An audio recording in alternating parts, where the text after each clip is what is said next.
नमस्कार, आपका स्वागत है। दोस्तों, भगवान श्री कृष्ण कहते हैं, इस संसार में जो भी जन्म लेता है वह एक दिन मृत्यु को अवश्य ही प्राप्त हो जाता है। मृत्यु से कोई भी चूक नहीं सकता। अंतिम समय आने पर मृत्यु प्राणी को ग्रहण कर ही लेती है। श्री कृष्ण कहते हैं, पापियों को मृत्यु के समय बहुत ही अधिक कष्ट होता है, किंतु पुण्य आत्माओं के प्राण सहज गति से निकलते हैं। आपके मन में यह सवाल अवश्य ही आता होगा कि आखिर मनुष्य की अकाल मृत्यु क्यों होती है? छोटे बालकों की मृत्यु के पीछे क्या कारण होते हैं? ऐसे सभी प्रश्नों के उत्तर भगवान श्री कृष्ण ने पक्षीराज गरुड़ को दिए हैं, जिसका वर्णन गरुड़ पुराण में मिलता है। दोस्तों, गरुड़ पुराण में भगवान श्री कृष्ण ने पक्षीराज गरुड़ को अकाल मृत्यु के संकेत और अकाल मृत्यु होने के पीछे कारणों के बारे में बताया है। एक बार गरुड़ जी ने भगवान श्री कृष्ण से पूछा, हे प्रभु, वेदों में तो यह कथन है कि अकाल में किसी भी प्राणी की मृत्यु नहीं होती है, तो फिर मनुष्य अकाल मृत्यु को क्यों प्राप्त हो जाता है? ब्रह्मा देव ने मनुष्य को 100 वर्ष की आयु प्रदान की है, तो फिर मनुष्य छोटी आयु में क्यों मर जाता है?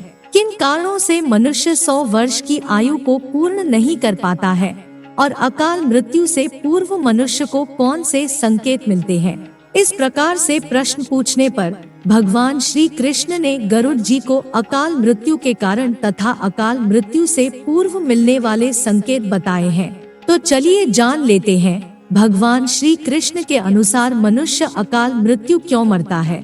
भगवान श्री कृष्ण कहते हैं, जो भी इस पृथ्वी पर जन्म लेता है वह अवश्य ही मृत्यु को प्राप्त होता है। चाहे वह मानव हो, देवता हो, ऋषि हो, राक्षस हो, प्राणी हो अथवा जीव जंतु हो, सभी की मृत्यु अवश्य ही होती है। इनके गर्भ में आने के साथ ही मृत्यु इनके पीछे लग जाती है। लेकिन जो मनुष्य अनिष्टकारक कार्य करता है, मृत्यु उन्हें 100 वर्ष पूर्ण करने से पहले ही ग्रहण कर लेती है। इस पृथ्वी पर जो भी मनुष्य जन्म लेता है, उसके जन्म का उद्देश्य पहले ही तय किया हुआ होता है। यदि वह अपने मार्ग से भटक जाता है, जिस कार्य सिद्धि के लिए उसका जन्म हुआ है, यदि वह कार्य करना छोड़कर प्राणी अन्य कार्य करने लगता है, तो संसार का संतुलन विचलित हो जाता है। इसी कारण से ऐसे प्राणी की अकाल मृत्यु निश्चित हो जाती है। अकाल मृत्यु के लिए भूत, प्रेत तथा अन्य बुरी शक्तियां कारणीभूत होती है। यह मनुष्य के मस्तिष्क पर हावी होकर उसे मार्ग से भटका देती है और ऐसा मनुष्य संसार के नियमों को तोड़कर अनुचित कार्य करने लगता है। वह अपने जन्म का उद्देश्य भूल जाता है और अकाल मृत्यु को प्राप्त हो जाता है। श्री कृष्ण कहते हैं, पापियों तथा दुराचारियों के घर पर जाकर जो मनुष्य भोजन करता है, उसकी बुद्धि भ्रष्ट हो जाती है। वह अपने जीवन के उद्देश्य से भटक जाता है। यह भोजन उसे अकाल मृत्यु की ओर ले जाता है। इसीलिए कभी पापियों के घर पर भोजन करने के लिए नहीं जाना चाहिए। इससे आयु क्षीण हो जाती है। श्री कृष्ण कहते हैं, कभी किसी दूसरे की पत्नी के साथ अथवा व्याभिचारिणी स्त्री के साथ संबंध नहीं बनाना चाहिए। इससे मनुष्य को अकाल मृत्यु का ही सामना करना पड़ता है। पराई स्त्रियों में मन लगाने वाला पुरुष अपने उद्देश्य से भटक जाता है और फिर उसे अकाल मृत्यु का ही सामना करना पड़ता है।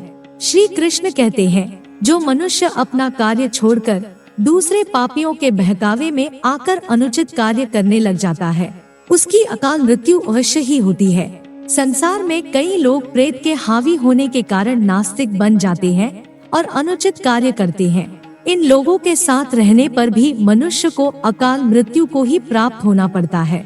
श्री कृष्ण कहते हैं, व्यसन करने वाले लोग भी अकाल मृत्यु को प्राप्त होते हैं। व्यसन अर्थात शराब पीना, नशीली चीजों का सेवन करना आदि ऐसे नाना प्रकार के अशुभ और अमंगलकारी कार्य मनुष्य को अकाल मृत्यु की ओर ले जाते हैं। श्री कृष्ण कहते हैं, मनुष्य जिस दिन स्नान नहीं करता है, उसका वह दिन व्यर्थ हो जाता है और वह उतना ही अकाल मृत्यु की तरफ बढ़ जाता है।